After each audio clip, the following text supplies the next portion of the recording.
Quirks, essentially superpowers, except more like the X-Men, where you're more likely to be born as a heteromorph or some fucked up creature than you are to actually get a cool power. Sounds fun, getting superpowers, maybe becoming a hero, even though some of you would walk a path of darkness and probably try to actually end the world.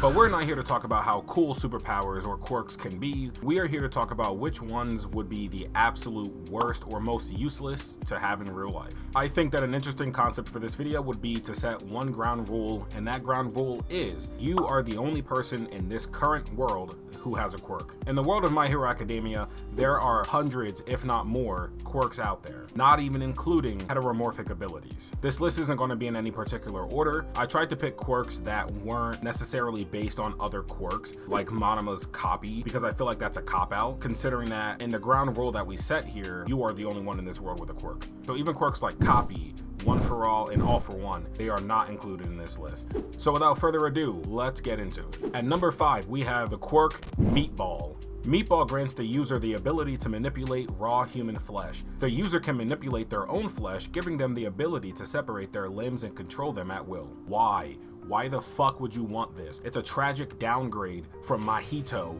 from JJK. Your friends won't love you. How can they when you could turn them into a fucking meatball, this abomination, at any point? It should be considered a war crime to even use this quirk. I mean, like, I guess you can use it against criminals, but absolutely no one's going to like you. I don't know, maybe if you turn enough criminals into meatballs, then it'll instill primal fear and they'll go get a job. I guess the caveat would be, unless you are a villain, you know, maybe you'll get meatball as your power and you want to go actually just turn people into meatballs for the love of the game. At number 4, we have Mushroom. Mushroom allows the user to generate and spread fungus spores from their body. Once these spores make contact with a solid surface, they will quickly grow into full-grown mushrooms. The spores can grow from any surface, be it the area, the user's own body, and even other people's bodies. Now, you see, we all know the scene. We all know the scene from My Hero Academia where she used her quirk to put shrooms in Tokoyami's throat. Not only is that also immensely terrifying, like I said with Meatball, you can use this to be a hero or a villain, I guess, against a gun. I don't really know what Mushroom is going to do. Against a normal robber, car chase, something, what is Mushroom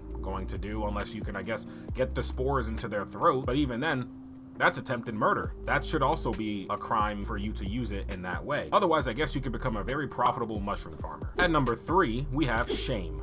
Shame allows the user to become more powerful as they become more embarrassed. The user activates his quirk by removing all his clothes and exhibiting himself to become extremely embarrassed by the populace. If this power were to belong to anybody in this day and age, it's Diddy. This power is Diddy. I just don't get it. Yes, you become super strong. You can be a villain with super strength because you can go destroy things, cause property damage, mildly inconvenience people's day. But to be a hero and to have to constantly embarrass yourself and to an even higher level each time to get to a higher level of strength, is it worth it? I don't think that slipping on a fucking banana peel is gonna yield much result in terms of shame. It's more like mild embarrassment. However, what he did in the show and straight up bearing himself to anyone, children, women, men, catching that Diddy charge, that is the worst of the worst. Is gaining strength worth that? Public nudity, public indecency, catching those charges? No. At number 2, we have Centipede. Now, this is a heteromorphic ability. This quirk was used by Sir Night-Eye's sidekick, Juzo, or Centipeder. Now, this one is one that kind of borders on useful, but the reason it's made the list is because the quirk grants Juzo long centipede-like limbs, which he can use to attack or restrain enemies from afar.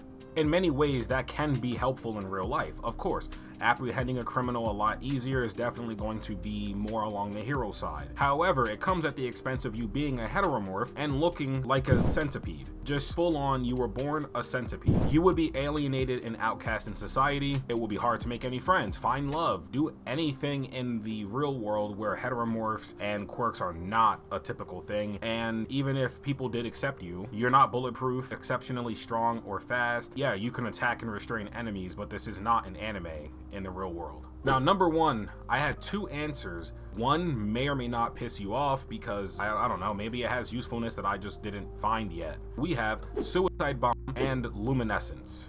I don't think much is known about the quirk Suicide Bomb or exactly how it functions. It reminds me of that one character. I read this so long ago. It was a character from an X-Men comic where his one mutant ability was to blow himself up one time, and it would kill him if he did. If anyone knows which comic I'm talking about, put it in the comments below. This is like a long forgotten memory. I can't recall any other details. Apparently Endeavor's Hellflame seems to be the worst matchup for this quirk, implying that external heat or fire can set his explosion off, much like I guess Bakugo's nitroglycerin sweat.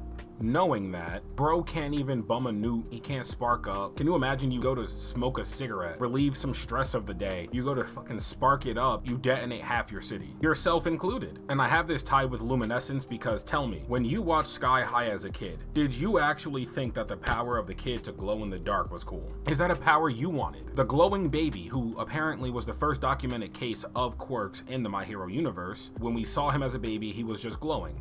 And that's it. Then we know that All For One went and killed him out of jealousy. We do know that it can be switched on and off at the very least, even though the baby's glowing color and All For One's glowing color were completely different. I just don't see a situation in the real world with technology, flashlights, phones, portable charger with a flashlight built in. You glowing saves on not having to buy an item to see in the dark, but how often are you in the dark enough to have to use your glowing power to help you see? I think that Luminescence is the true #1 because there's not much known about the suicide bomb quirk. Let me know what you guys think of my list. I scavenged all the quirks that I could find online. Honestly, majority of them, even though they sounded useless, they would be really beneficial in real life. Froppy's frog quirk, Selkie's spotted seal quirk, even Kirishima's hardening, even Denki Kaminari's electricity. Yeah, he can't control where it shoots, but he can at least charge things with making direct contact. He doesn't have to do indiscriminate shock 1.3 million volts or anything.